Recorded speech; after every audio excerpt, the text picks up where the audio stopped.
Alrighty then, we are back for another JConcepts INS 15 race recap, this time coming from the HobbyPlex, the Plex, and joining me in the virtual studio from his own podcast studio is Alex Sturgeon, the man from HobbyPlex who created that track.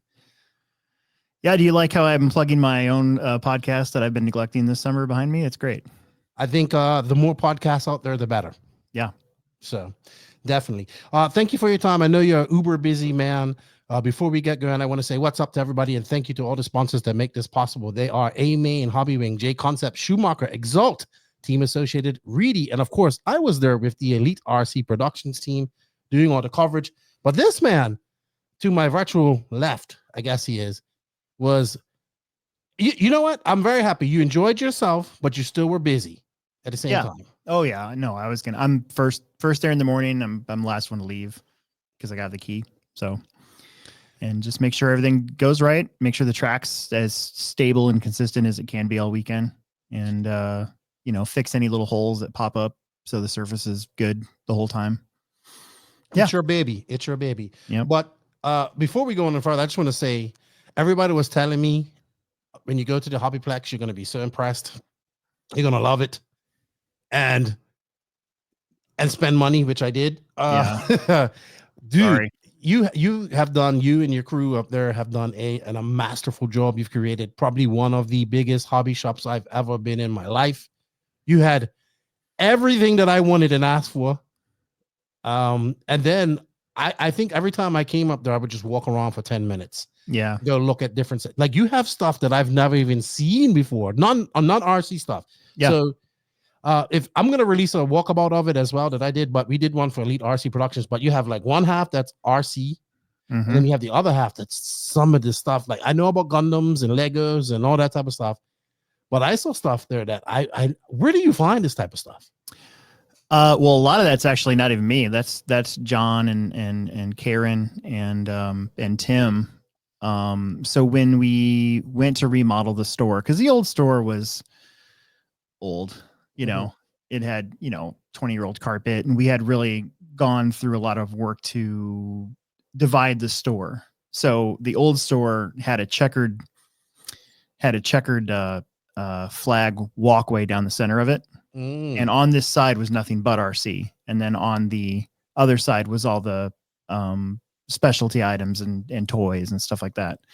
And when we remodeled it, we opened that back up. We utilized those slider racks so I could just jam more stuff into the RC area and just be able to slide everything over so people can still see them. That was really important to me, was having that up front so that people could see all the good stuff. And then that left a lot more of the store open for non-RC stuff and just toys and everything. So John and his team, well, I say his team, but we're all a team, but like John and Karen and Tammy and Tim, they've gone to a couple trade shows that we don't normally have ever gone to, like toy shows and stuff. And they've just been trying to get new items, just lots and lots of new items. So if it's cool, they're going to get it. I think that's the thing. Like, and I'm kind of the same way. Like when I would go to the HobbyTown convention, if I saw something that stood out to me, no matter what it was, we would get it in the store. Well, it's definitely well stocked. The slides seem to go on forever that you have. Yeah. I said to Danny Paz, I said, you know what? If the SCX24 4Runner comes out and it's at HobbyPlex, I'm going to buy it. And we got it in that day. You got it? Yes. Because I found it while I was doing my walkabout. Yeah. That was pretty funny, actually. Because you had said something about that, and I was like, no, I don't think I've seen that yet. And then, like, literally, they pulled it out of the box and put it on the shelf. Dude, it's impressive the amount of stuff you have there.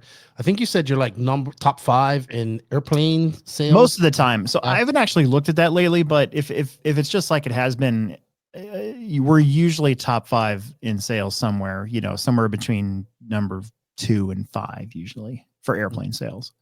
In cars, we're usually number 1 or number 2. Really? Yeah. Really?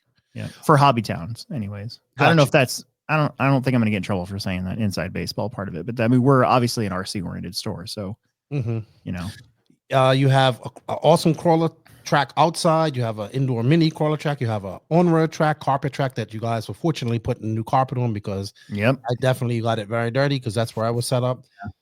Spacious indoor pits, AC. Yeah. Which we needed. It was luckily we were blessed because when I got there too, Lucky. it was like inferno. Like, yeah, it was bad. Yeah. And then the week I was working on the track, the heat index I think was at one point 118. So, and it's hot in there. I sweated a lot of pounds off, I think. All right, we're gonna get into that because you're very particular about how you keep the track, and I'm sure it's to keep the humidity in there and keep the track moist. Yeah. Yeah. And then it's like 3 levels. You go from that one level of pure joy and awe, then you go to the on-road level, then you go down through another door, and it's like this beautiful dirt track that I've watched many times. I know you have had you've been open for a while. The Techno Winter Series is a very successful 8-scale series that comes up to, that's very popular. A lot of top drivers go up there. I always call it Tebow's kryptonite because that's where I kind of started seeing Mason Fuller and Van Dalen getting victories over him at that track.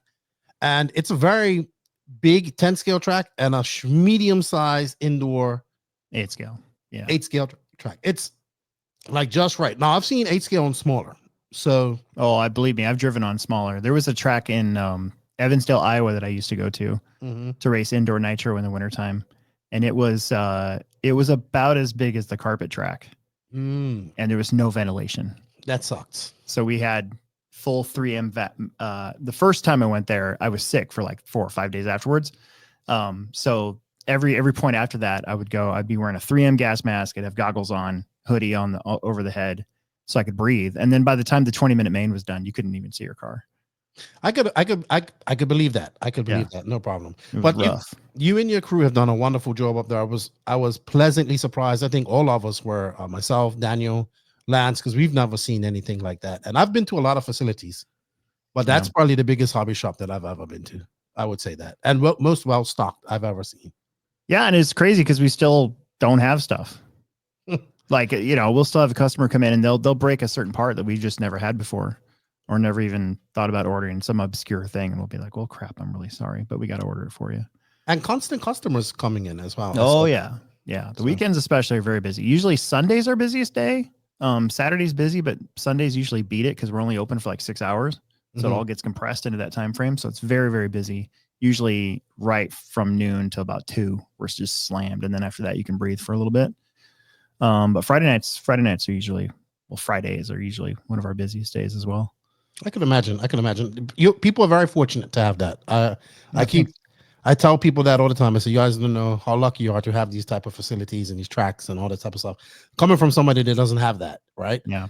But we're here to talk about the INS. This is the 4th round at this track. 4th round of the series. You've been to trackside where you was at. I believe you was at trackside. I was at trackside. I was Mr. Mediocre Man at trackside. That's right. And your son was there as well, right? Yep. So, and then of course we went to RC1, which was carpet. They went to Island. I didn't go to Island, which was carpet. And then we come to the second dirt track and second of 3, because then we obviously go to the finals, which is Hoosier HobbyPlex in Indiana. But pleasantly surprised with the track, dude. I think you pulled off one of the best layouts I've seen in a long time. I'm glad to hear that because I usually will have a layout sketched out for this race from about January. Really? Yeah. So I came up with this layout during a Techno Series race, right around January. And then I go and I draw it out. And then if I don't like something, I move it. So this track layout was actually going to have a curved straightaway going down into the track. And then coming up and then back around. So that uphill, the uphill kind of round turn before the backside doubles, that wasn't going to be there. And then, but it was doing that was going to waste a lot of space. So I went back to the shorter front straightaway. Yeah, I'm actually trying to bring up a picture of the layout, see if they have one on the JConcepts Indoor Series. If not, I'll put up a video. But I thought it was very good. My favorite feature was the triple doubles and the reverse Laguna Seca corkscrew, which actually made for extremely good passes. Yeah, that's my favorite part of the track. And so in January, I saw that in a techno series. So like we didn't have that obviously because 8 scale, those guys would flip out if they had something that tight. But the steps were sort of there. So I was like, oh dude, we could do this. And then from there I drew the track around that. Okay. So that was the inspiration for this layout, was the uphill kind of corkscrew back and forth S's or whatever you want to call them. Well, I'm going to bring up a short video. We are going to come back and do some video, but I just wanted to show this.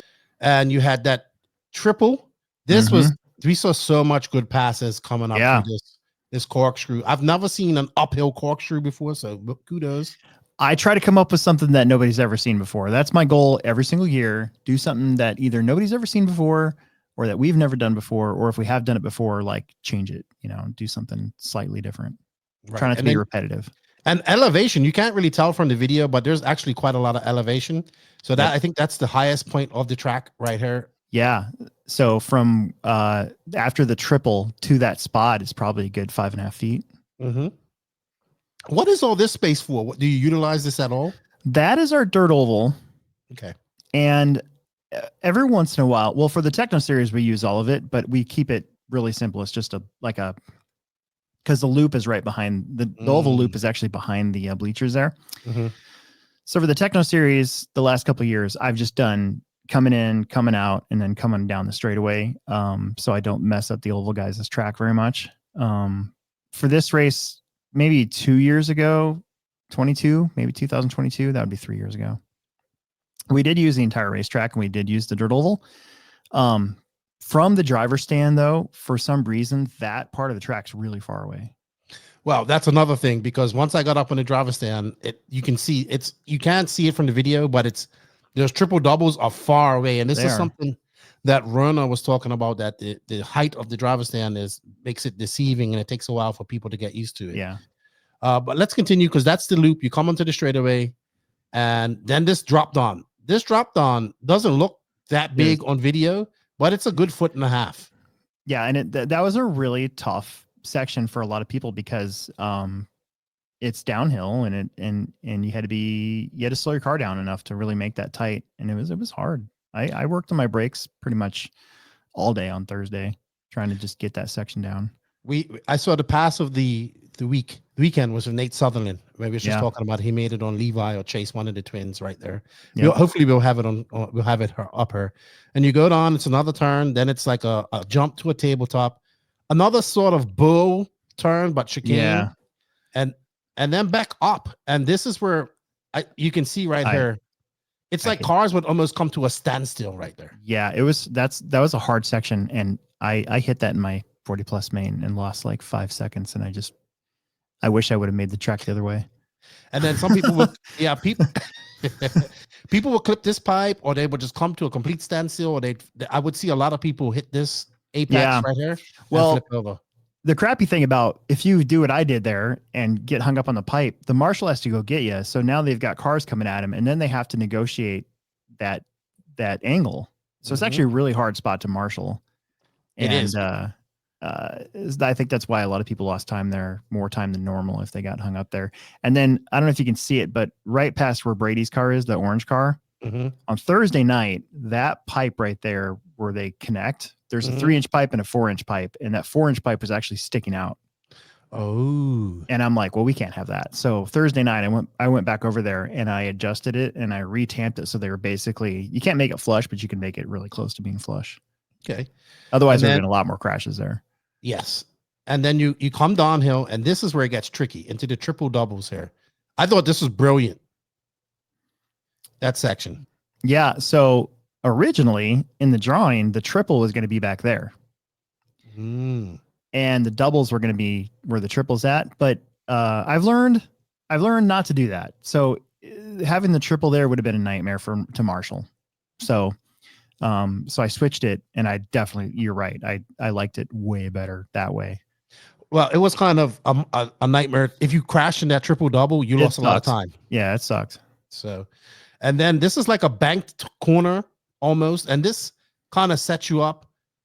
Is this concrete or just paint? I think it's just painted it. Okay. Yeah. But it's a good indicator, and we saw people get caught up here, and then we come into the single, triple again, and back around. And I just want to say congratulations, dude. I thought that was a beautiful track. Well done. And I'll be honest with you, I thought it was great. I really did. As soon as I Thanks. saw it, and a lot of people that I know messaged me and were like, that's a track, you know? Yeah. And so good job. And I guess my next question was you were very you wanted to keep the doors closed and you wanted to keep certain things going, and it's hot in there, it's warm and muggy in there. Yeah. So Even when that. it's nice outside, it can be, well, it's muggy in there, so it just feels warmer than it actually is outside. The problem is we made that building so that we could run nitro, right? So all those garage doors, when we race the Techno Series, most of those garage doors are up unless it's way cold, and then we don't even run the race anymore. So those doors can be open. The problem is if you open those doors, that track will dry out in a half hour. Okay. And then all the grip that we have is gone. And dust. And so, and as soon as my track surface cracks the small cracks is not a big deal, but as soon as you get those big gaping cracks in there and it hardens up enough, well, then it stops taking water on top and it just sits there. Really? So yeah. So in the summertime, we have a no nitro policy, so we don't have to open up the doors. Okay. Because we run our summer series, which is a 10 scale race, and I try to keep the track as good as possible. And so, yeah, it's just muggy in there, but it keeps the track as consistent as it can be. Now, are you constant? Well, I guess you race every weekend, so you got to constantly keep it that way, right? Yeah. Yep. Pretty much every weekend. Okay. So, you know your magic with this, and obviously it created a very consistent track throughout the weekend. Did it do what you expected it to do throughout the weekend? So yes, it did. It actually kind of grooved up this time, which is good. When we started going to slicks, I noticed that that dark black groove that you would see at the Techno Series, for instance, it just doesn't appear. It isn't really there as pronounced. But I use the stuff that VP makes called Stay Wet. And I put it down about, so like for summer series races on a Saturday, right? I'll put Stay Wet down, Wednesday night, and it's super concentrated. So you go over it once with the track, and then I water the track like normal that night. And then when I come in the morning, it's usually soaked up and in. And what that VP does is the Stay Wet makes it so that, I don't have to worry about watering during the day, because, the last time we held like Roarnats, I tried misting and all that during the day, and it was okay, but it also created a lot of consternation among the people that had to race right after I misted it. Whether or not they were right or not, they would think that they don't have any grip. Got you. And I'm like, well, we need to figure out a way where we don't have to do that anymore. So I got VP Stay Wet in 2017, and I've been using it ever since, because now I can just water at night, and the track just builds traction throughout the day. And so this race finally got that black groove kind of back in it that we see on that video. And I think you said you used the same 5-gallon bucket since 2017. Yeah. So when I first got that, I posted it on Facebook, and some of the track people that I knew, they're like, oh my God, that stuff's so expensive. Why would you get that? Why would you use that? Well, it was $350 in 2017. And I literally just ran out of it 3 weeks ago. That's crazy. Yeah. So it lasted me like, what? 8 years? Yeah. I think you got your money's worth. Yeah. So it's fine. I'll keep using it. And you know what else I appreciated? It was you know how sometimes you go to some of these tracks and it has a very strong mold smell? You don't have that. I didn't smell that. I think there's two reasons behind that. One is we have a lot of room, and we have relatively high ceilings. So it's one thing I noticed with the on-road track too. I've raced everything, but when I would go to on-road races, you'd feel like crap the week after, because you've been around all that tire sauce, and most of these places had low ceilings. And so you got all these people in there, and they're all applying this tire sauce, and you just felt awful the whole time. Yeah. When we had the carpet gnats in 2008, and then again in 2014, well, in 2008, we were still allowing tire sauce that stunk, and it wasn't near as bad as some of the places that we went to. So I think just the space that we have does help with that. But I also will tell you that a lot of that stuff gets killed off in the winter, because that building out there it's heated, but it's not perfect, and it gets in Nebraska, I mean, we're going to get at least a week or two with sub-zero temperatures for a week or two straight. And so whatever lives out there just dies. So it has to start over again, you know? And then I do go around, I will bleach stuff if I see it and clean. And especially before a race like this, we try to polish her up a little bit too. So yeah.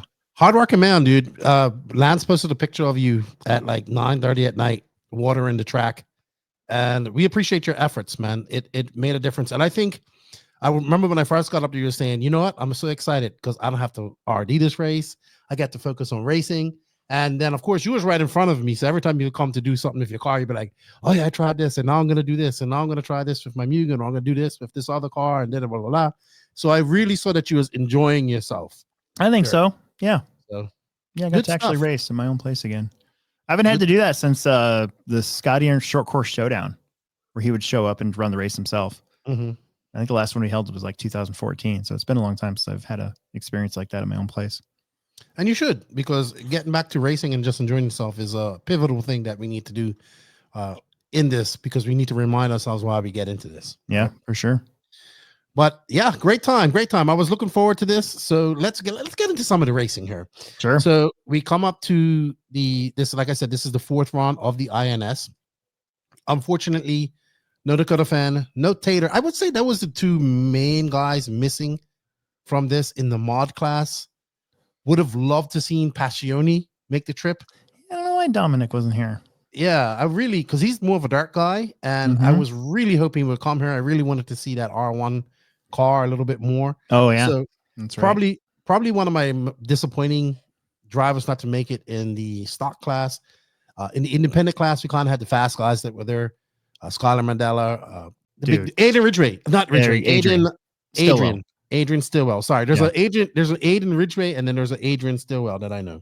Yep. And I got to see my buddy, the gingerbread man, Kyle Klosik. I was surprised to see him come. A big contingent of the trackside guys came. Yep. We had a big contingent of the Coloradans come down from Mar. There's like 30 of them. I know. I got to meet Rob Sturgeon. Talked to him many times, but finally got to meet him.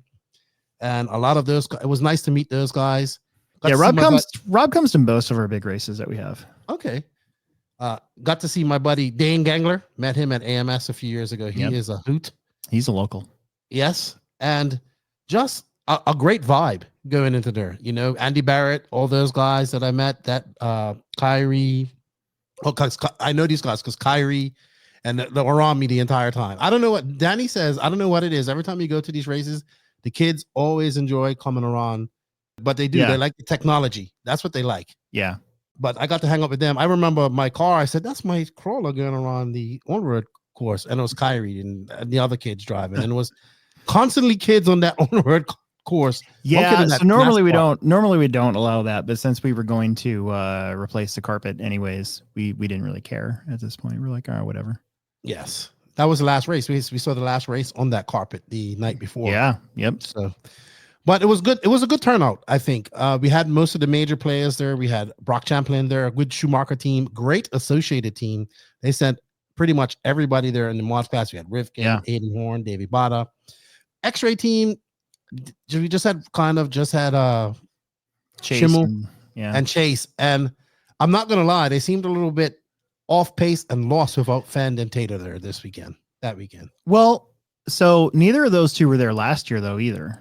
Oh, really? So Tater and Dakota, I haven't seen Dakota at our track in a long time, actually, but they weren't there either. And Chase was top dog almost, other than Brock.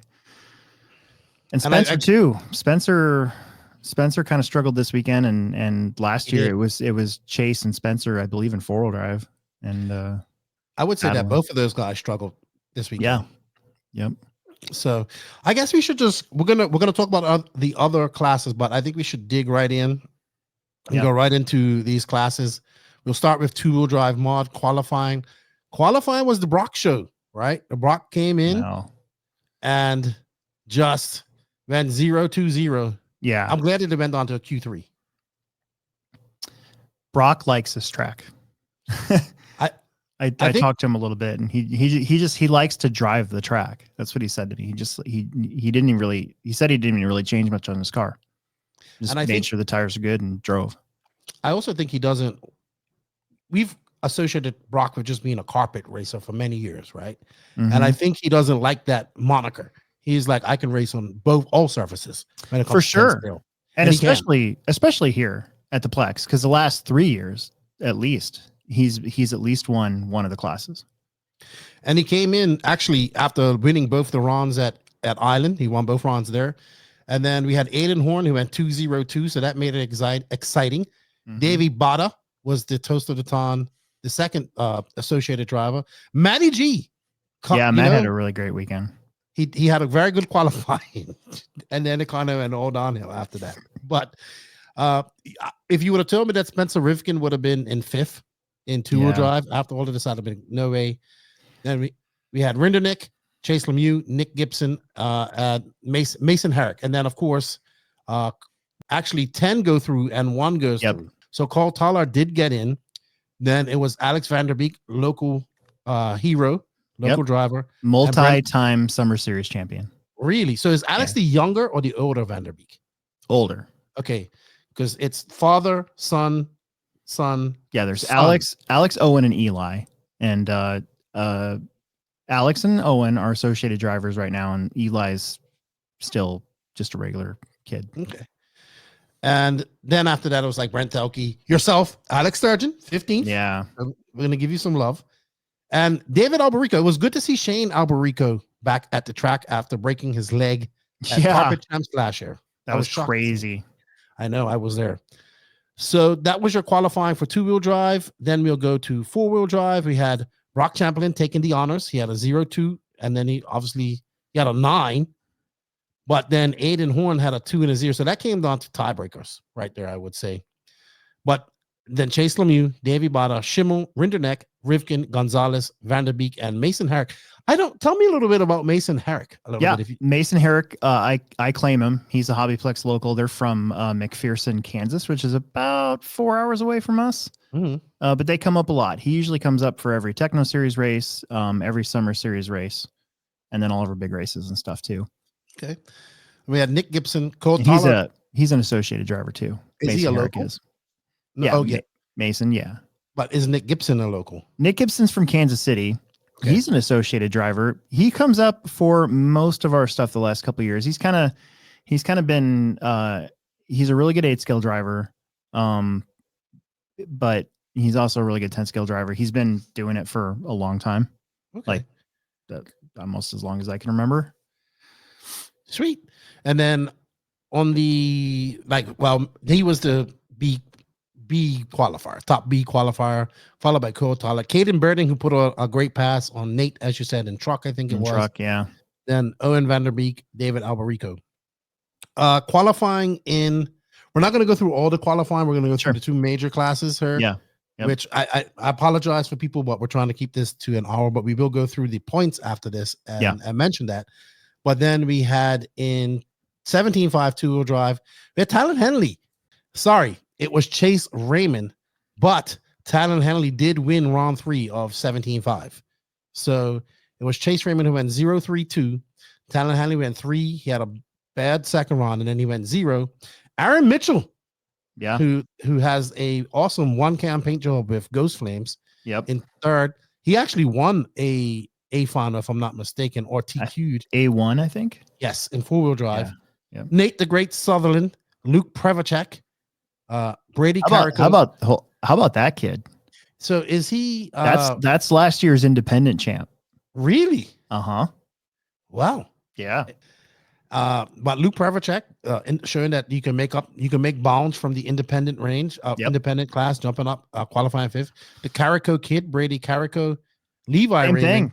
Brady. Yes. I mean, Brady's been running expert, but that's he made both mains, right? He did. He had a bump up from the B. Yeah. I think he had a very good weekend. Yeah, very good. Very good weekend. And Andrew Thomas. And then we had Ryder Himanek, who was very fast at RC1 when I was there. Daniel Bender. Now, if I'm not mistaken, I think it was 2 bump up. Yeah, so 8 and 2. 8 and 2. Andrew Thomas was that cutoff because I remember Ryder bumped up. I remember interviewing him. Yeah, and Andrew's one of ours. He's a local. He runs for Schumacher. He's an independent champ. Him and Dalton Conrad are not last year, but the year before that, and the year before that, they run 2 years straight. They swapped, I believe, one two-wheel drive, one four-wheel drive, and then the next year that was the different. But I believe that this is the first time that Andrew's actually gone straight to the A main here. I think he's had to bump up the last couple times. Okay. And I only remember that because he had to race my son. And your son didn't show up to like practice afternoon on Friday. Yeah, poor kid. So then we had, Dalton Conrad was in 11, Jake Wiggs, Riley Filbert came out swinging. He had a 7 in round 1. Emerson had a 12 or 14 on a 14. But he did not get any practice. He had no practice at all. And he graduated this year and he's working full time. So he's enjoying life. Yeah, he's got a real life is kicking him in the butt. There we go. That's what happens when you got to go through that. And then 13.5 4-wheel drive, we had the Dyad, Levi, and Chase going 1-2. Nate Sutherland, Aaron Mitchell, Luke Prevochek, 5th again. Very good. Well done. Jake Wiggs getting right in there this time as well. Talon Henley, and then Andrew Thomas was your 8th driver. And then Brady Carrico just missed it in 9th, followed by TJ Williams. TJ Williams had some good runs as well. Yep. Very impressed with him. And then Mr. Broken Leg, Shane Alberico in 11th, Dalton Conrad, Rob Katnick, and there was Emerson right there in 14th. Yep. Yeah, he got a top 10 the last round. That really helped him a lot. He got a 9. So good on him. All right. So that the stage was set, valuable points because TQ gets 1 point, and that plays into for Brock because I think that really helped him going into the finals because he was leading the 4-wheel drive points coming into this, but he was kind of behind Aiden. And I was see how my little birds, and everybody was telling me that the associated guys like Aiden and Brock were going at each other. Like they really, Aiden wanted to beat Brock and Brock wanted to beat him. So they act like they're not taking these points seriously, but they were. That's what people were telling me. Yeah. And we could see this later on in the finals with one of Aiden's reactions when he got into trouble.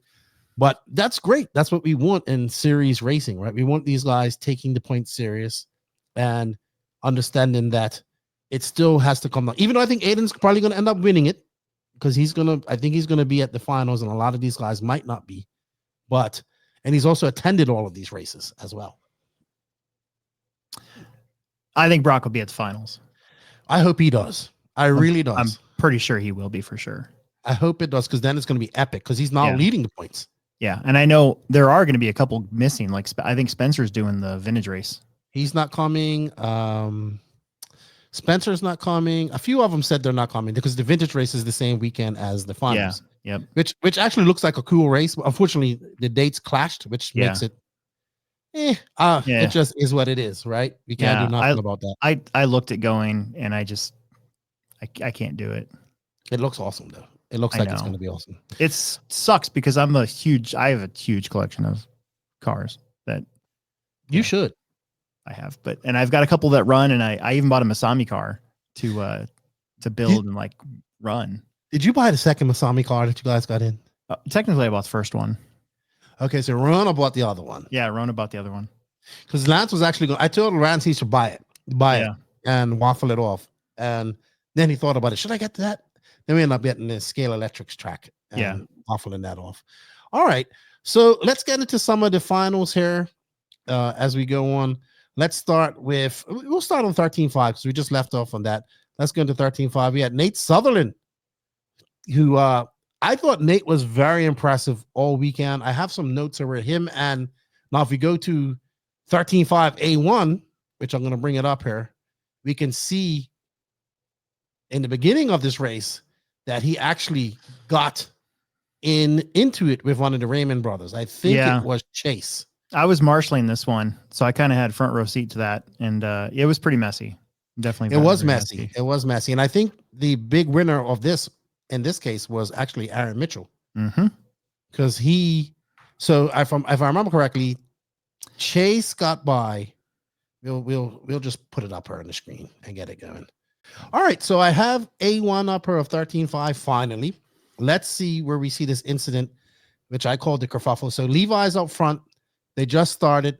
Right behind him is Chase, his brother, and there is Nate.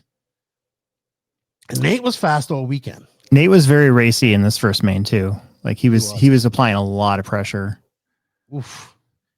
He was so fast for that corkscrew. We didn't even mention how good the Schumacher team was this weekend. They were exceptionally good. And he is running the new car. I believe everybody there. Ooh, he had a look. Yep. Nate is all on the rear wing of Chase right now.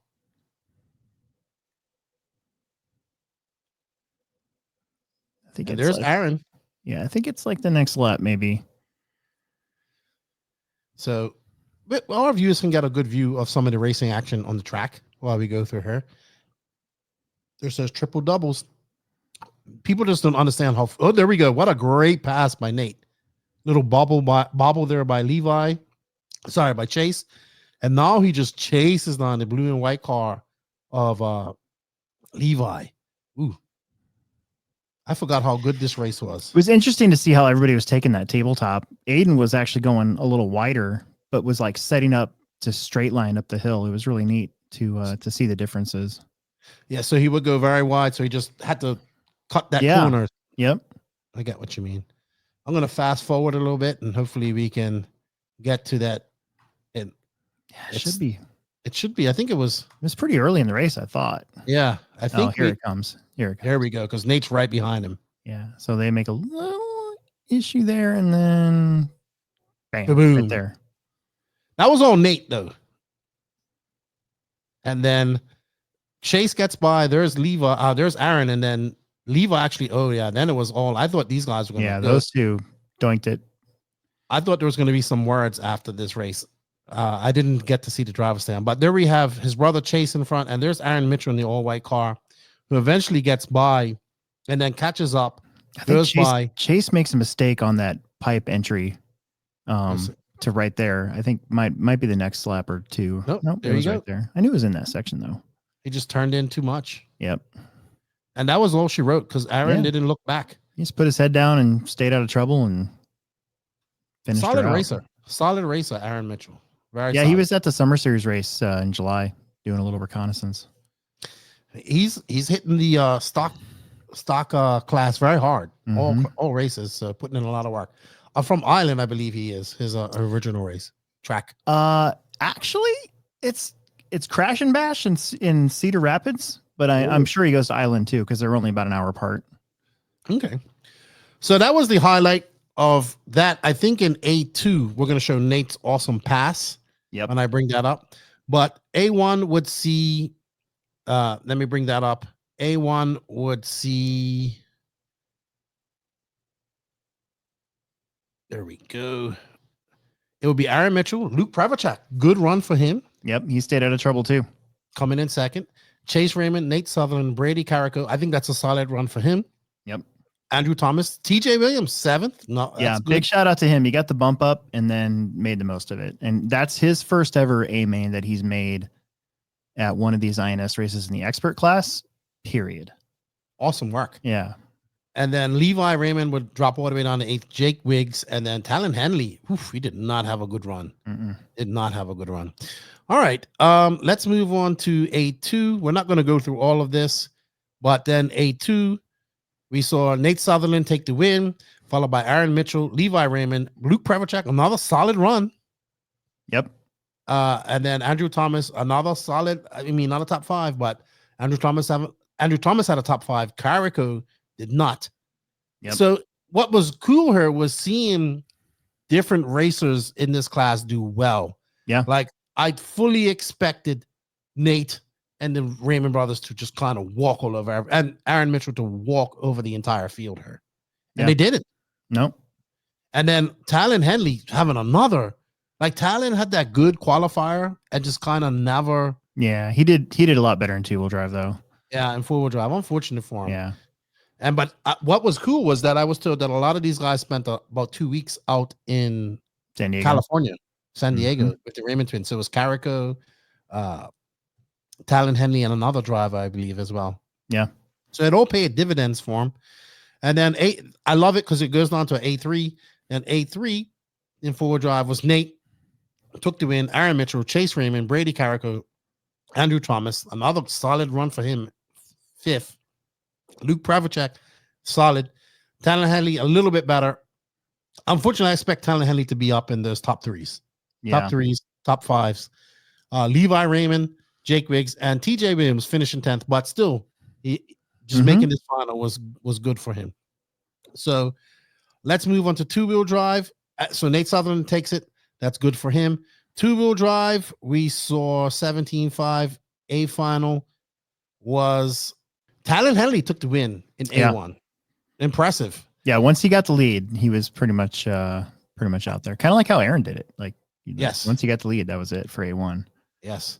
Chase Raymond, Brady Carrico having a solid run. Dude, his car was fast too. Yes. So watching the replay, I didn't realize how probably could have done a lot better even. Like his car was clearly one of the faster ones out there.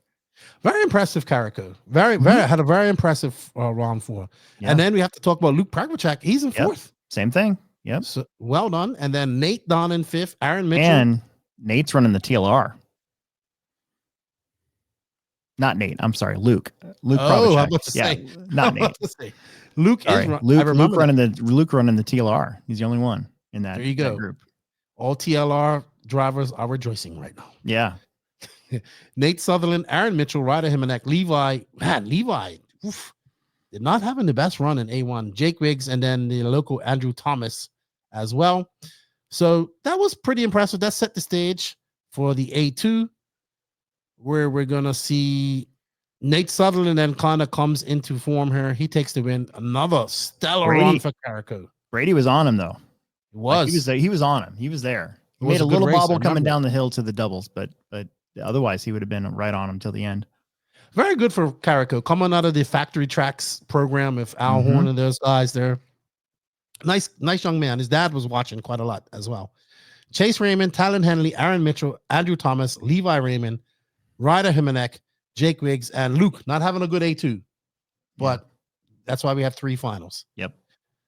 So we go on to A3, which we always love, and then it was Chase Raymond, Talon Henley, Aaron Mitchell, Ryder Himonek, Nate not having a good one, Carrico probably his worst performance in two-wheel drive in 6, Andrew Thomas improving, Jake Wiggs, Pravacek, and Levi Raymond. Levi did not have a good two-wheel drive run at all. Let's see what the overall was. I don't know what the deal is with that. Well, we forgot to mention that I think it was him or Chase that got caught over voltage as well in tech. That was a big thing. Yeah. So I know your tech guy was not happy about having to DQ them, but that was repeated constantly that if you're going to be over, you're going to fail. You're not going to be allowed to burn off. So come up there and check your battery. So in two-wheel drive, it was Chase Raymond who takes the overall. Talon Henley, Brady Carrico, a solid run. I have to give, if I had a winners and losers of this race, Brady Carrico would be my biggest winner, I would think. Yeah. Well, and Luke got third in four-wheel drive. So there we go. Those two both had stellar podiums. Showing that the independent class works. Yeah. Nate Sutherland in fourth, Aaron Mitchell, Ryder Himonek, Ryder Thomas, Luke Pravacek, Levi Raymond not having a good weekend in two-wheel drive. And definitely hurting his points. They'll be at the finals, which is good. Mm-hmm.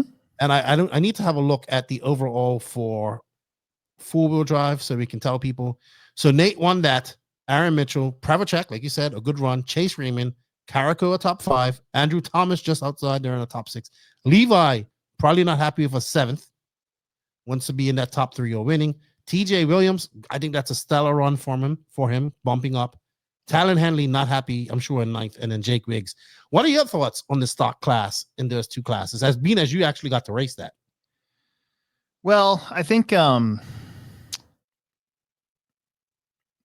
at this race, it was interesting to see the different names that we don't normally see. We were missing some. I mean, like Sammy Moran wasn't here. Mm-hmm. That's another one, and that's another one that's always up there. I think Doug Lerivier, but he moved up to mod. Yeah. So those are names that I was used to seeing in the stock class. So it's kind of like we're seeing some new names pop up, which is really cool. And seeing my guys, TJ and Andrew, up there as well. And to be honest with you, Nate Sutherland could be one of my guys. Like he's raced at the Plex enough where, I'd love to claim him, but he's busy over there in Iowa. I really like the way Nate drives, though. I do. Yeah, no, for sure. He's been fast for so long in our place too. Well, it's good to see the hometown heroes doing well. Mm-hmm. Yep. It's important. It's also good to see people that have won the independent class bumping up and doing well as well. Yep, for sure. So showing that actually works. Let's have a look at the points, how it goes into now. And it's Chase Raymond leading with 201. Dustin Fox, who didn't. Okay, so that's a person that we missed. He didn't make it. No.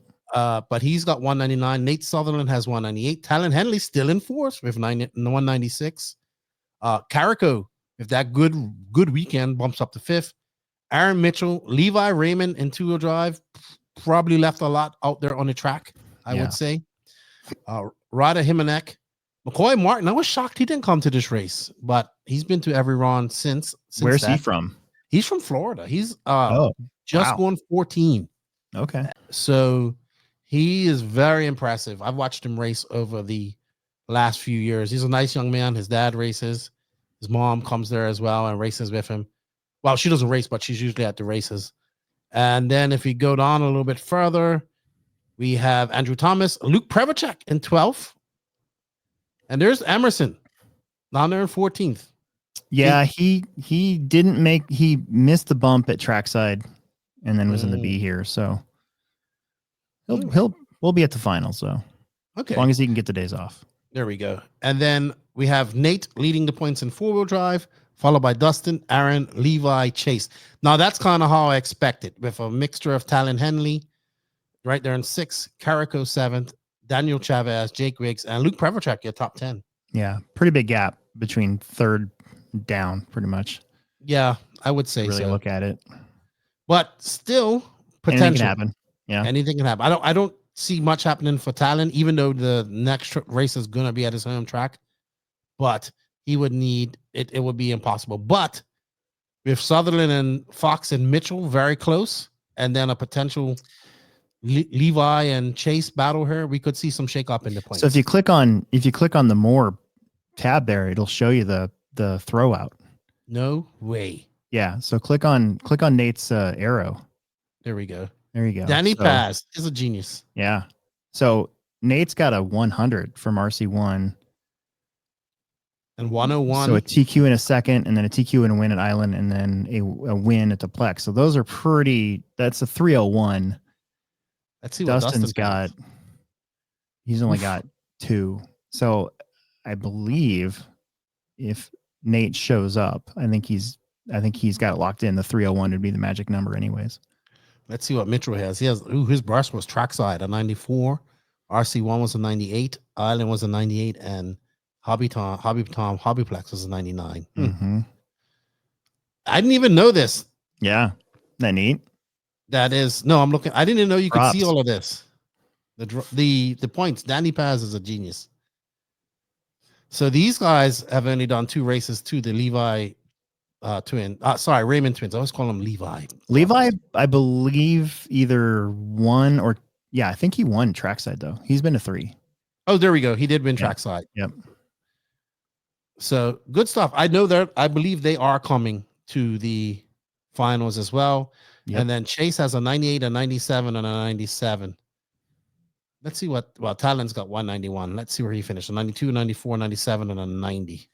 So not going to be easy for him at all. The 198 looks to be his best score. So if he could somehow get up into the top 3, maybe.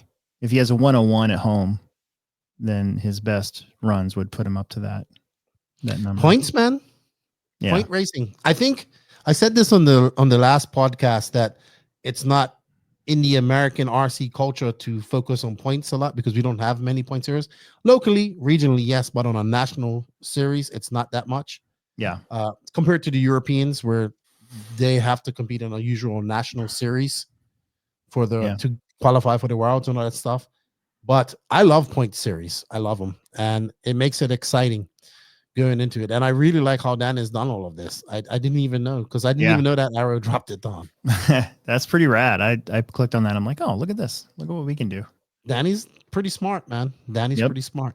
All right, so let's get into mod because that's what a lot of people are here for. Thoughts on mod class before I start bringing up some stuff? I was surprised that we didn't have the repeat of the top drivers from last year because I think the track's pretty similar.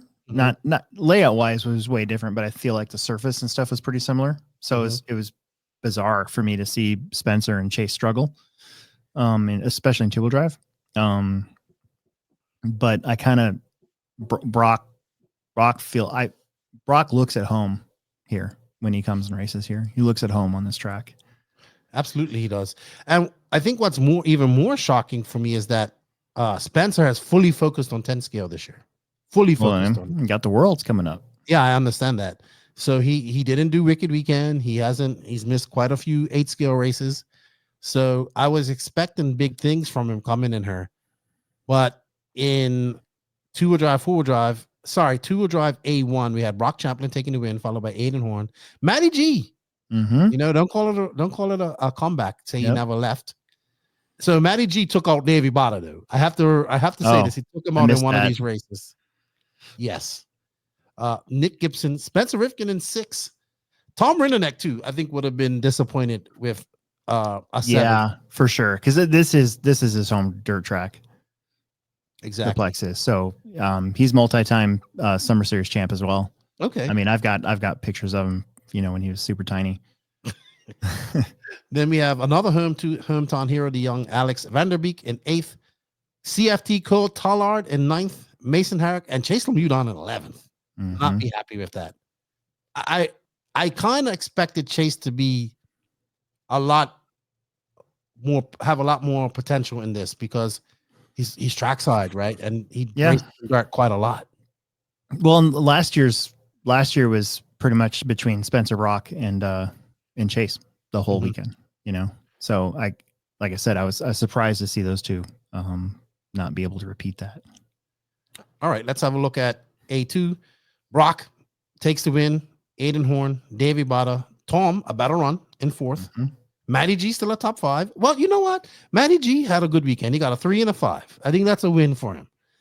And then Spencer Rifkin just 6. That's kind of where he was. 6. Nick Gibson, Alex Vanderbeek, Herrick, Tollard, and Lemieux. Wow. Yeah.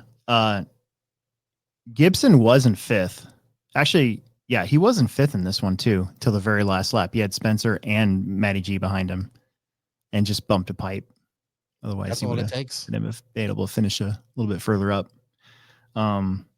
Again, shout out to the local guys here for me. So Tom, Alex, Nick, and Mason Herrick being up there with the pros in the mod. I mean, I really love seeing that. They had the potential and they raced here so much that it made sense to me that they were there. I think that I get it. That we want them to do well, right? That's the whole point of going to different tracks. My thing is home field advantage, like take advantage of it. You have to. Yeah. You have to make the best of it. All right. A3, Aiden Horn takes that. Davie B, Nick Gibson, Matty G. Wow. I was so focused on everything else. I'm shocked at Matty. You know what, Matty G? I'm going to give you your flowers. Very good INS for you. Very good HobbyPlex and two-wheel drive. Yeah, and Gibson getting a 3rd there at the end too. Impressive. This stuff was on. He was on it. Rinneneck in 5th. Cole Tollard, Herrick, Lemieux, a lot better than 11th, but nowhere we're expecting to be. And Rifkin had DNF. Right on he just didn't finish. Yeah, he had a DNF. Yep. So not a good weekend for Rifkin, especially on when he's been fully focused on that. Let's see what the overall was. Well, we know Brock won. Yeah. But let's see where it all it was. Brock Champlin in two-wheel drive, Aiden Horn, Davie B, Matty G, Nick Gibson, top 5. Well done, Nick Gibson, on top 5. I would say well done to the hometown hero. Tom Rinneneck would definitely want to better than a 6. 7 for Rifkin. Cole Tollard, I kind of don't want to say I like Cole Tollard, but he's at the part of his career where he's doing this part-time. Did he do any of the carpet ones? I don't remember seeing him at RC1. Yeah. So I think obviously he did trackside because that's his local track. I'm sure he would want to do better. because dirt is his thing. But that's The how cool- it goes. Cool thing about Cole is he's so easygoing. He'd be like, he's kind of like my son sometimes, where he's just like, yeah, I made the A. There we go. I'm sure he, of course, we're all competitors and we want to win or whatever, but Absolutely. And then it was Alex Vanderbeek, Mason Herrick, and then Chase Lemieux. Woof, Chase Lemieux did not have a good weekend at all in two-wheel drive. In two-wheel. So, real quick. Davie Bada was faster than at least Aiden at times. I would agree with you. In all three mains. So mistakes. Yeah. And just, couldn't quite get there. That's how I felt about him at RC1. Really? I thought he was the fastest associated driver there. He was, because Schiml was on fire, right? Yeah. And he was the only one that could match Schiml's pace.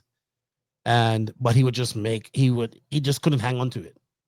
Or he would get caught up in traffic and get screwed. I think Davie Bada has to be, he's very quiet, right? You heard very few words from Davie Bada. Yeah. I think he needs to start putting those elbows out and just going for it, and getting a little bit more aggressive and maybe stop being so nice. But a very talented racer. Very talented. One of those racers that's made the move from stock and found success in mod, in my opinion. Pretty much through this series too. Yes. So it is nice though. Like there's aggression and then there's like pointless aggression, I guess. So it is nice to be able to drive with someone the way that Davie drives, knowing that he's probably not going to take you out.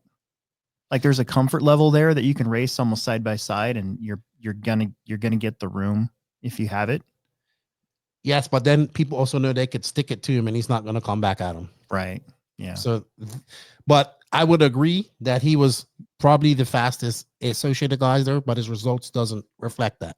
Yeah. And that's exactly how I felt after RC1. Come on, Bada, put those elbows out. I always try to get him mad at these races. Come on, Davey, we got to get you mad. It's just like, looks at you like that. I actually got a few words out of him at RC1. So nice. That was good. All right. So let's look at two-wheel drive A1. I'm an idiot. Four-wheel drive. Four-wheel drive A1, yeah.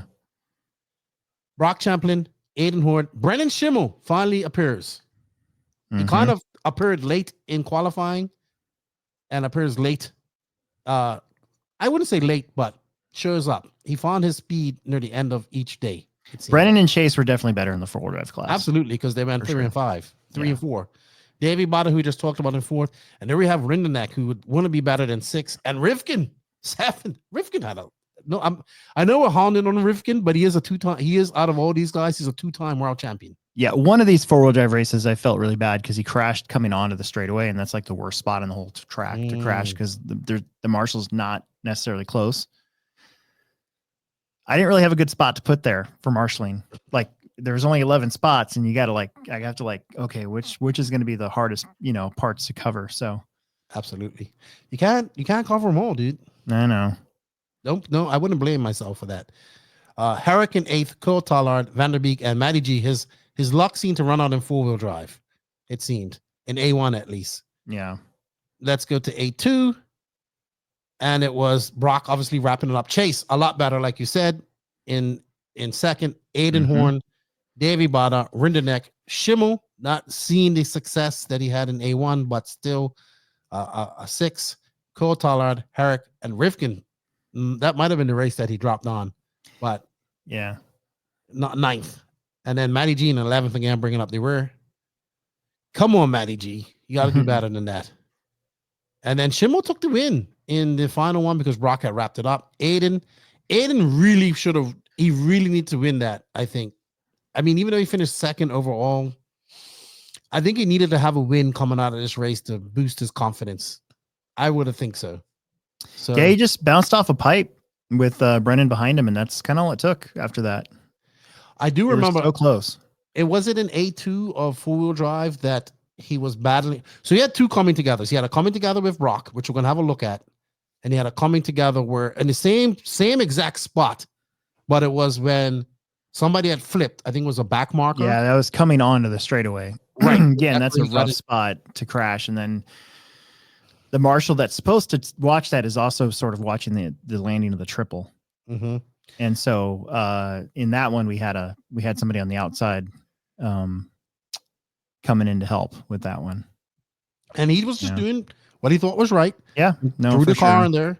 And then I remember Aiden coming by when he was interviewing Brock, and it's like, what the fuck was that? Like he said it loud so you could hear it. It was loud enough you could pick it up on the live stream. But I want that emotion. That emotion. And even when I was talking, Brock's like, I don't know if he would have caught him. Like he was still a couple car lengths behind him. And I think that was like the second to last lap, maybe. Frustration, man. He was frustrated all weekend. It was close. Frustrated. But Schiml takes the win. Aiden, Chase Lemieux, Davie B, Rinderneck, Rivkin, Vanderbeek, Herrick, Cole Tollard, and Matty G. Improved by 1 spot. That's because that president wasn't there. Yes, I'm giving Matty G some crap. And then the overall results were obviously Brock wins. And then it was Horn, Schiml, Lemieux. So the X-Ray boys had a good finish in four-wheel drive. Bada, like we said, 5th. Bada should be winning these, I think. Rinderneck in 6th, kind of where he was. 7th for Rivkin, Cole Tollard, Herrick, Vanderbeek, and Matty G in 11th, where he was the entire four-wheel drive class. Yeah. Thoughts on four-wheel drive on that and that? Besides those 2 errors from Aiden, Brock once again is just Brock was pretty dominant. lights out. Brock was very lights out, just running his own race. He got challenged a little bit by Aiden at times, but he just sort of just like he told me, he just drove his car. The Schumacher guy seemed to be doing good with that new shaft-driven Schumacher. Man, so both his 2-wheel drive and 4-wheel drive car. So when you come back up the hill for the last time and then you go down to the doubles, it's wavy over there. I wouldn't call it bumpy, but it's definitely wavy. And depending on the line choice you pick, both of his Schumachers looked lights out right there. Like that car didn't get upset hardly anywhere. And other cars were getting upset over there on the way down. I think they've onto something. And the funny thing is that they actually asked us to take down the action shots of the car. But then when he remember he had that 1 minute's grace. So I can talk you about guys, this. yeah. I'm like, oh, no action shots, but we got a full off the body shot. But actually, when people heard this, people would have seen this already because I talk about this on a previous podcast. And then it was funny because somebody from Australia sends me the screenshot and goes, how did nobody pick up on this? I was like, I don't know. I didn't even think about that. I mean, it looks like another shaft, any other shaft ever. Yeah, it looks, yeah. I wouldn't know the difference, but it seems to be doing well. Seems to be doing well in his hands. Figured out there. Yeah. I think Brock goes into the carpet nats here coming up here shortly with a lot of momentum. And then he can follow that momentum going into the Worlds. I think we have to legitimately throw Brock into the contention that he could win the Worlds. One of those classes, if not both. Yeah, so for sure. I figured we were going to bring the Worlds up. So I was kind of thinking about the last time. So I went to China in 2016 and Live RC once like asked me who I thought would win. And all I could think of was American drivers because I was so America centric. And now I'm thinking, okay, wait a minute. Before I start naming off all these names, I mean, you've got, the usual Davide and Bruno and I think Bruno's running Orlowski and all that stuff. So I don't think Bruno's doing the Worlds. Really? He didn't do the Euros. Yeah, I was going to say he wasn't at Worlds or Euros, was he? I don't think he has that support that he had at X-Ray to do it. Yeah. Right. And I think he kind of needs that. But we have to talk about the young AE driver, Lachlan Donnelly, who's down there. He's won the warm up, and that's his home track. Home track advantage. Got to take advantage of it when you got it. Hey, wouldn't it be awesome if he won it? Yeah, for sure. I would love to see a different name up there. I think it'd be good for the hobby. Absolutely, or whatever we call it. And what would it do for us? Like, it would boost the Australians had fast drivers. They had McCormick Bride, Aaron Stringer, guys like that. So it would be good to see somebody new in it. And there's even the Japanese drivers, the Koiki, I got his name, Koki Kata or something, his name. He's pretty good. He did pretty well at the Worlds last year. sorry, 2 years ago. So it's going to be very interesting to see. Yeah. So it should be good stuff. All right, well, let's have a quick look at points before I get into I want to show the kerfuffle with Aiden and Brock, but first I want to bring up the points. So here we have two-wheel drive modified. Brock, here he goes in at 202 points. He has 2 wins. Yeah, he's got maximum points at HobbyPlex and Island Speedway. But that track side's a 96. Yes. So that he's got to do what he needs to do at Hoosier and just wipe that one out. And then Aiden, trackside 101, a 98, a 90. It's going to be close. close. Look at consistency, though. Exactly. Yeah. So, and he has one in hand. Mm-hmm. So he can have a somewhat bad weekend and still possibly win, but Brock cannot. Mm-hmm. And then Davie B, he has a 98, a 90, and a 99, a 95. Doing all the rounds, man, it pays off. But he's 5 points off of Champlin. Yeah, that's gonna be pretty tough. It's pretty much down to Brock and Aiden, I think. Pretty much. I know. I don't think Fenn's coming, but it doesn't make a difference. I don't think. But it doesn't make a difference for his points. But people can play spoiler as well. And Brennan Schiml's gonna be fast at Hoosier too. Be fast. You just won the nationals there. Yeah, that's gonna be his 2-wheel drive comeback race for the INS at least. Tom Rinderneck, Brandon Foote, Matty G in 10th. Look at that. Mexico's favorite stock racer in 10th.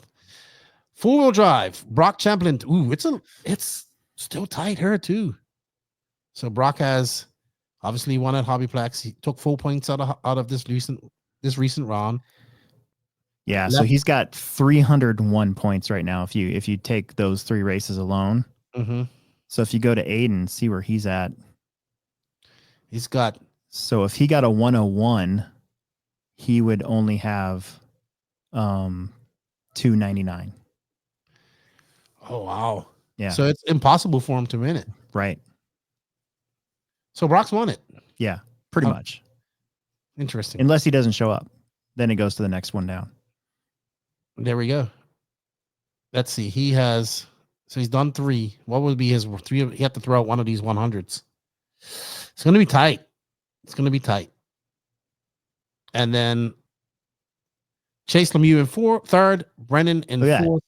Ooh, they're top. Oh, wow, 3-way tie. Almost a 4-way tie for 3rd. That's pretty crazy. Exactly. Fens in 196. Wow. That's going to be interesting. Mm-hmm. Very interesting to see. I think, like I said, Brock pretty much has this wrapped up unless something happens. But the fight will be between 2nd, 3rd, 4th, and 5th. But I think Aiden, let's see, where's Chase at? He's done all. Ooh, wow. Chase had a bad trackside. Interesting. Interesting point spread. Point spread there. It's going to be interesting. First might be already determined, but 2nd, 3rd, 4th, and 5th, if Rifkin goes, can be determined at that race. So it's going to be very interesting to see. Before we get into some of the other points of the other classes, I had the incident with Brock and Aiden. Let me bring it up. This is the major incident that I saw between Brock and Aiden. It was in mod 4-wheel drive A1. And I don't know. I get it why Aiden was upset, but let's have a look at it. So Brock makes a mistake coming over the loop. Ooh, we're going to have to rewind that. We're going to slow that down. So I just want you guys and all your viewers to know that I tried to make the most non-controversial finish line to this race that I could. Yeah, he just got, when he landed, he must have been on power and he just. Yep. There's also a little bump right there. So you can kind of see the light spot. Ooh. There's actually a bump where especially the 4-wheel drives where they kind of dig in a little bit. And so it does upset your car slightly. Let's see. And then he kind of comes back in. Man. I mean, I think that's 50-50. Brock's just trying to get going again, you know. He is. And let's see again.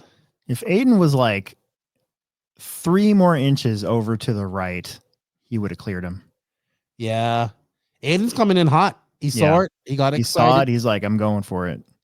And Brock, he's like, I'm not gonna let you. And then, unfortunately, Aiden gets the bad end of the stick. Yeah. So, their RD had a good view of it, so I assume he called it a racing. I know Lance, he lets guys put their elbows out, so he was okay with it, and I'm sure Aiden was not happy with it. But I don't know. What do you guys think in the comments? Do you think it was 50-50? Do you think it was worth a penalty? I don't know. Your RD, what would you have done, Alex? I wouldn't have called anything. Okay. I would have let him race.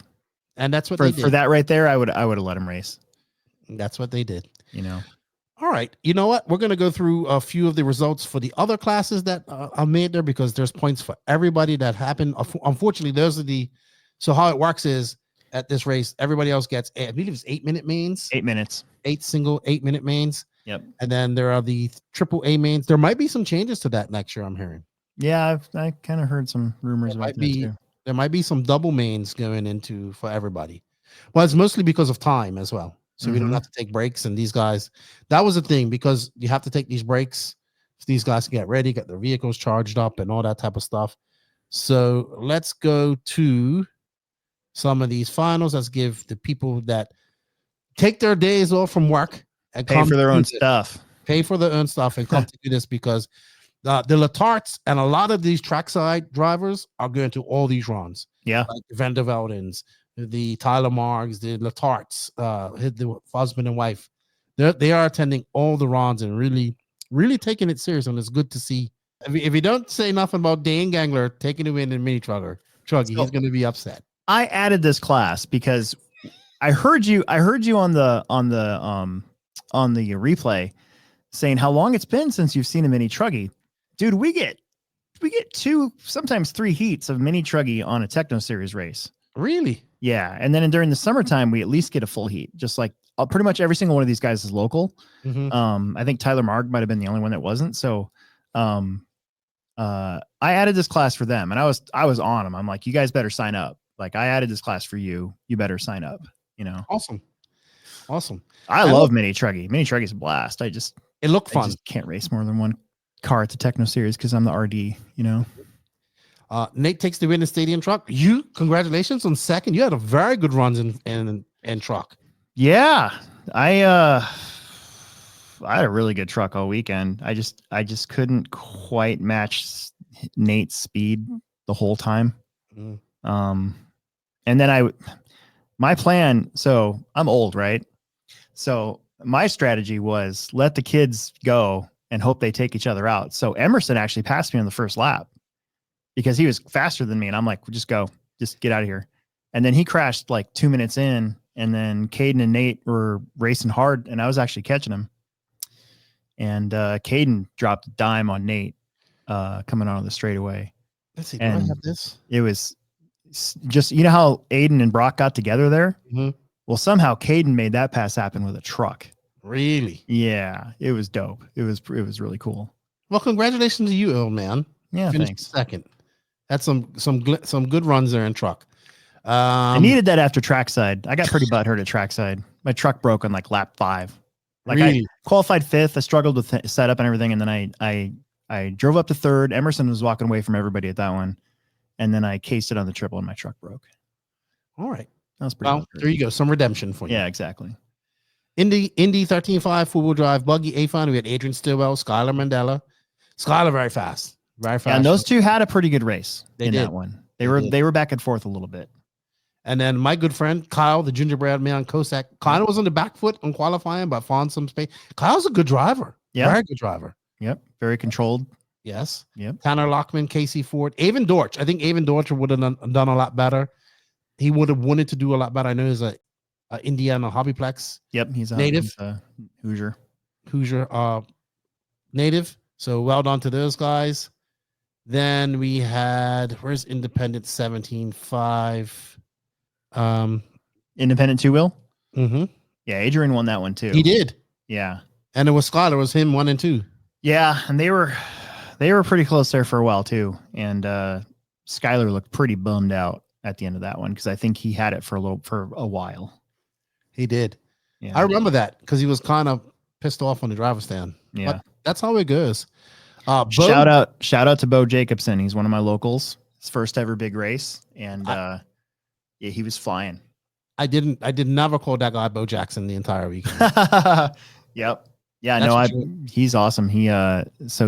What we do on Friday nights is I run all the buggies and stuff together. And so I run my mod 2 wheel on Fridays, and everybody else runs stock. And if there's like Andrew Thomas or somebody comes out, we'll do the same thing. However high we qualify above everybody, we'll give ourselves a handicapped. Okay. So some night I'm like a lap ahead qualifying, so I'll start a lap down, and I'll have to chase Bo usually and catch him at the end. All right. 21.5. This is my class. It's good training. Good training. There you go. Good training. You have a really good good bunch of locals racing there, man. Congratulations on that. Congratulations. Yeah, thanks. Independent 21.5. This is my class. Yeah, Chuck Erickson, Jeremy Hilsendagger, and little Lane Lazars, all 6 years old of them. Yep. And that was a really good race to the end. I believe both Chuck and Jeremy are from Colorado. And all them guys seem to be from Moore, and that's such a tiny track. It's perfect for 21.5, really. Yeah. That's my class right there. Just enough power for me. Short course truck. It was Sam Ford from Colorado. I said he had the Gimli beard. He had the beard like Gimli. He's got a raging beard. He does. Chris Garay, trackside. He's been to all the races. Scott Deluge, Ronnie Witt, Kyle Swenson. Chris Garay has an absolutely beautifully painted short course truck. Job. Yep. And so does Sam Ford, to be honest. Got that blue and pink. Ronnie Witt's wife did his. It's he wasn't even going to race short course, and they he got, I think Dalton Conrad loaned him a X-ray short course, and then he got a body painted up for it and everything. It was painted by hand. His wife did it. She's an artist. Yeah. Yep. She also made his Calvin and Hobbes. Yeah. Euro truck. Yeah. Pretty cool. Nice guy. Him and his wife. It's a little top heavy. I would say, but it is fun to watch go around the track. I think he has no choice but to have that car on there, that body on there. We had 40 plus. Let's see. 40 plus and over. We can just skip that one. Why? Let's see, because you was in fourth. Yeah. Let's see. Laid a giant egg. What car did you end up running? I ran the TLR. Okay, because you was bouncing between both of them. I ran the Mugen in the 2-wheel drive B main, and I was in second at one point, and I was fast. So I do second guess myself that I should have ran the Mugen in the 40 plus main, but I don't know. Brent didn't wreck one time. So Albarico was fast too. David was fast for sure. Yes. And all it really took was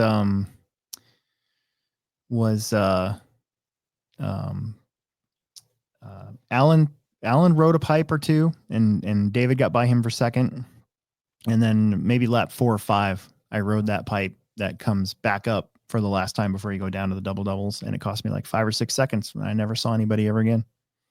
Yep.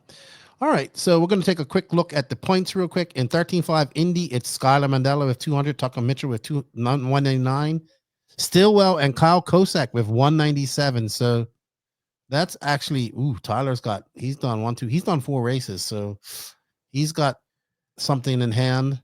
Tucker Mitchell was not at this race. Nope. So, but he's got a 99 at RC1 and 100 at Island, so he's got some good points. But he's missed 2 races. Yeah. So he has to go to the finals now. And Stillwell, did he not do Island or RC1? I don't think he came to the carpet races. Not available, it says here. Mm-hmm. So he only has 2 events. So but Hoosiers is his home track. But then Kyle's only did 2 events too, and he's currently in 4th. And then Avon Dortch, he has done 3 because he did the 2 carpet rounds and he missed trackside. So possibly Avon Dortch can make some inroads at his track as well. It looks like everybody has 1 bad race, or they've only made 2. So this class is still wide open. Jamie Thompson is leading short course. He didn't make it to trackside or HobbyTown. I don't remember him being at the finals last year. He's definitely a carpet guy for sure. But that'd be cool to see him there. Chris Garay's probably got this because he's been to all the races. Yeah. And he's currently in second. So I think Chris Garay will win this. Good job. I like him. And I believe that's his father, Jose. So I always like talking to them. Stadium truck, Knight Sutherland, 202. Rada Himanek in second. Your son in third, but with 194 points. Yeah. This seventh he got here at home hurt pretty bad, but he does have a 101 at trackside, and he is fast with his truck at Hoosier. So as long as we can go, and he can go with me and get the days off, I think he'll have a pretty good showing there. So he'll be able to try to move up at least a little bit. I told him the battle for second is definitely on. So, well, in the 17.5 Indy two-wheel drive class, Adrian is out front, followed by Tucker Mitchell. Skyler is 199. And Kyle's got 197. So there could be a battle going on right there. Yeah, that's really close between the top three. You got Adrian only making 2, but getting a TQ and a second at trackside and a win here. And Skyler, he's got 4. Yeah, he's got a shot at that one. He has 1 TQ point. But he got he got 100 points at HobbyTown and Island 95, RC 199, trackside 97. So Skyler in good position, very good position. Very good position. And then we'll look at the 40 plus class real quick. And it's Brent Dowkey, who I know won't be at the finals because he'll be at the vintage race. And even Al Horn might not be at the finals. I think Al is going to the vintage race too. So where does that put you? Because you're in 4th. Puts me 4th. Really? Yeah. Even if you do well at HobbyPlex, you can still make some inroads. You can finish 3rd. If Jamie comes, then it's game on. I think Mac will be there. He's only 2 points back from me, and he does really good at Hoosier as well. And you never know. I could do something stupid like I usually do. So I hate to back into this. If I'm pretty much going for sure. So I hate to back into it, but I was torn. I was going to go to the vintage race, and then I looked at how much it was going to cost, and I'm just like, I can't defend going to that. So, well, I'll be at the finals, so we'll see you there. Yep, we'll see you there. Closing thoughts on this 4th round at HobbyPlex for you, Alex? Yeah, I feel like it was one of our best ones ever. Like as far as the track goes, there wasn't really a whole lot of crazy drama. Everything worked. Elite coming through and running the race and doing the camera work and having you there on the commentary. And by the way, the video looked fantastic of the track. Like the blue came up so good on the stream. So, nothing crazy. We didn't run out of pit space, we've been close in the past. So, yeah, I think just about everything went as well as it could have, really. What would be some things you would change if you could go back now? What would you change about your racing? What would you have done different about my racing?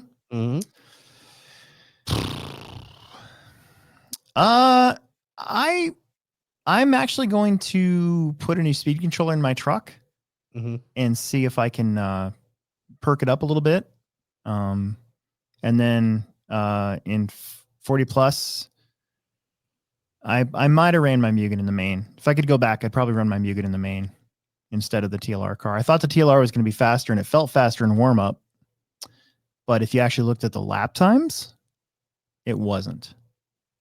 Like, it felt faster and it felt more comfortable, but it wasn't. The Mugen was faster. Mugen, Borak was testing the new Mugen car. Yeah. There's also another one at Hobby Action that kid they have. Yeah, I can't remember his name now, but I'm not affiliated with Mugen whatsoever. I like RC cars, so I'll race anything, And but I've been putting a lot of time in with that car, and I feel like I've really got a good thing going with it. So I had planned on sticking with it, and I changed my mind.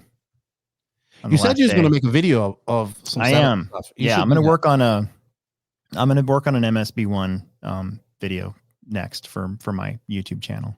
Awesome. HobbyPlex show. All right. I've been I've been slacking during the summertime. I don't do do as much. Dude, I have a line of content that I need to make. Yeah. I've enjoyed each of my trips, right? So far in the INS race. But I would have to say I've enjoyed each of them for different reasons. Mm-hmm. I enjoyed trackside for the bright, cozy atmosphere, and like you open up a door and find something new every time you go there. Yeah. And they've created a great atmosphere there. Yeah, I like trackside. We're making an effort to go there more this year. Yes, I look forward to going back there. RC1 was clean and clinical, right? Everything was there. The amenities of the track, like the hotel was in walking distance, food, everything was close. That made it very, very good. I loved all the signage and everything on it. It was very, cut and dry. You knew where everything was. But HobbyPlex blew me away. And it was the hobby shop. It was everything there. And then it was track that made for some great racing, great passing. And I want to say thank you, because I know how much effort you put into that. Thank you to the racers that are making the trips to these series and doing them. I know it's not cheap. And when I mean the racers, I'm talking about the average Joe coming out and racing there, because without them, none of this is possible. They're taking the points seriously. It's good to see them. Hey, what's up? I saw you at the last one. Good to see you. I'm getting to know more people. So I thought I'm kicking myself for not going to the island run. I really am. I wish I would have went there, but it just, I could have, but I had to stay home. And I've so far I have enjoyed HobbyPlex a lot. I'm looking forward to the finals. I wish the vintage race wasn't happening the same weekend. Then we could have a full contention, but it's nothing we could really do about that. And we'll have a lot to talk about. The Worlds coming up, which is, I can't tell you the last time I've been this anticipated about a 10 scale World. Weeks away, outdoors, pin tires. It's going to be crazy. It's going to be good. And I want to thank you for coming on, your time. I know you're a busy man. We went 35 minutes over schedule, but we never stick to a schedule here on. No, I appreciate the invite. I was like, heck yeah, I'll do that. That'll be fun. I should have you on more, I think, when you have time. But you're busy. Yeah, I'm pretty busy, but I mean, I can always make time if I have to for just about anything. I just been doing this a long time, so I feel like I've got a pretty good knowledge on stuff, and I do pay attention to like where people are from and that sort of thing, so that's good. Yeah. That means a lot. A little bit of attention goes a long way. Yeah. And also thank you to the people that watched this race. A lot of people watched it. A lot of people love the track. I think there's like 6,000 views. Yeah. And it was constant. I mean, I had people online from the time I started to the time I finished every day. And we got done at a good time. We was able to go out and get good meals, stuff like that. And it was good action, right? Good. It was, that's why I like about 10 scale. 5 minutes, quick, done, boom. Yep. Always action. And I'm really getting to appreciate that. And thank you everybody who supported us through the e-ticket sales and all that stuff, because a lot that obviously we can't do that. Can't do this without that. So thank you to everybody that do that. Thank you to Jason, Rona, and everybody for having us out there and doing this. And thank you to all the sponsors that make this possible. Alex, thank you for your time. Thank you for the awesome stuff you've done and created there at the HobbyPlex. And if you guys are ever in Omaha and you are an RC fan, go check out this facility, because it is freaking badass and I love it. And I hope I can't wait to come back next year. Yeah, we'll definitely love having you guys again. Sweet. So from Alex and Lefty, we'll see you later. Hope you guys are enjoying the INS, and we'll probably be back doing this after the last round. Maybe we'll have Rona with us or something like that on her. Yeah, that'd be cool. Cool. See you guys all later. Yep. Thanks.